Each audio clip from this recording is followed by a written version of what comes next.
এই মঙ্গল শোভাযাত্রার সবার মনটা যেন একটু পজিটিভ বাংলাদেশের দিকে যায়।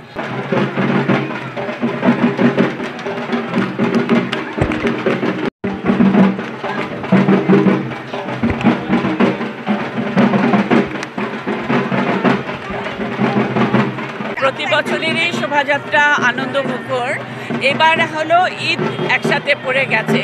সেই কারণে মনে হয় যে এই যে বাঙালির যে উৎসবপ্রিয় জাতি, সেটা ঈদ, নববর্ষ, আমরা তো বলি যে বাংলাদেশের সেরা উৎসব হলো এই বাংলা নববর্ষ।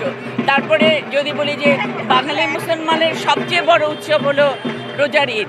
এই রোজার ঈদ আর নববর্ষ একসাথে যে কানেক্ট হয়ে গেছে পঞ্জিকার তারিখ অনুযায়ী, এটা একটা বিরাট প্রাপ্তি। এটা বাংলাদেশের জন্য একটা প্রাপ্তি এবং এই সময়ের বাংলাদেশের জন্য এটা একটা বিরাট, আমার মনে হয়, সৌভাগ্য, এবং সেই সৌভাগ্যের অংশ আমরা।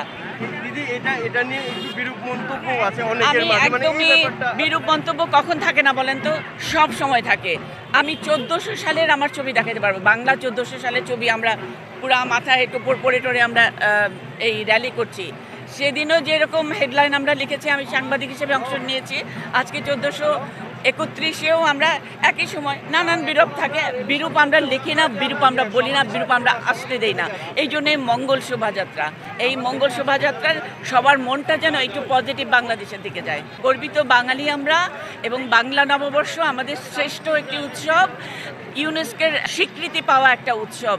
এই উৎসবে ধর্ম বর্ণ নির্বিশেষে সব বাঙালির প্রতি আমাদের শুভ নববর্ষ। বছরটি শুভ যাক, সবাই আনন্দে থাকেন, সুস্থ থাকবেন।